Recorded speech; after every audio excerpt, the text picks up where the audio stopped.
हाय guys और मीटिंग नवा वीडियो रे आपे झोत्तो के मोस्ट वेलकम गाइस इन सुनील और technical Sunil Murmu YouTube channel रे आपे झोत्तो के मोस्ट वेलकम। तो गाइस 2025 साल रे जहां को नवा नवा चैनल पे क्रिएट या उनको को बेसिक कयेकटी जिनिस उयहर दोहो काते नोडे कामी हुई तबना और बांखान दो चालावन सेरमा लगागे नोआ सेरमा रहो चैनल को बांगे तुंगु दाड़े अब यूट्यूब प्लेटफॉर्म रे जहां मोटिवेशन रिलेटेड वीडियो से कथा आजम काते नोडे हिजु अब मानी आन खातिर ते बाट ओनाटा पॉसिबल दो बांग पॉसिबलवा ओनाटा समय सावते गे आद चाबा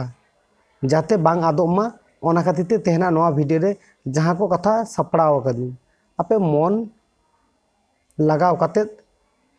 मी ध्यानते आजम तबन पे नेल पे बया यूट्यूब रे जहां गे हेजनाय सपोर्ट नाम के आय उनका दो बांगा तो आमा कामी रेना रेगुलरिटी आमा कामी तीनो डेली प्रूफ कान तमा और आम जहाँ फील्ड रेम कामी दा ओना फील्ड रे तीनों व्यूअर्स से तीनों ओना कंटेंट को हतावा को ओना होड़ा मन चाहिदा तीनों मेना ओनाटा बाडाय काते आम नोआ प्लेटफॉर्म रे कामी हुई तमा आम जहान कैटेगरी ना गे चैनल लड़ाई तो स्टार्टिंग रे दो ओको हो बांगे सपोर्ट नाम कदा को तो नोडे आम कामी लागिते निजरा मीटिंग फेस क्रिएट हुई तमा बांखान दो नोआ प्लेटफॉर्म रे टिकेउ ताहे बान दाड़े आर को क्रिएटर लका के आम हो समय सालागे आप चाबा आम जहां कथा को शेयर पे दो ओना कथा को आपे आपे आपे लाइफ रे कामी रे लगा हुई तपे नेल पे आडी आइमा होड़ा मोटिवेशन कथा के आपे आजम कदा पे आडी आइमा होड़ा गे जहां बांग जहां कथा आजम गया पे इना वीडियो करे जहां इनफॉरमेशन किन शेयर गया ओना आपे हेल्प लगा तगिन शेयर गया तो जहां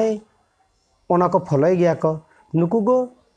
नेक्स्ट टाइम रे प्रॉब्लम रे बाको नुरु आको नोडे सक्सेस दो स्टार्टिंग रे होय तो बाको नामा को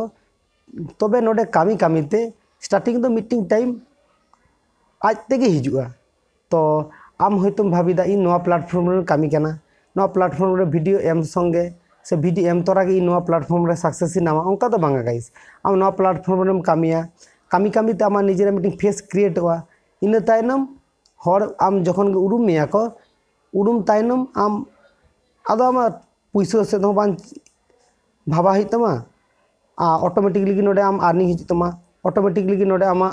वीडियो तैयार ना मीटिंग मोटिवेट नामा और आम एवरीडे के तखन मीटिंग के वीडियो अपलोडा और ओना मांग रे आम नोडे सपोर्ट नाम लगी थे आम कंटिन्यू कंसिस्टेंट और रेगुलर आम नोडे ताही तमा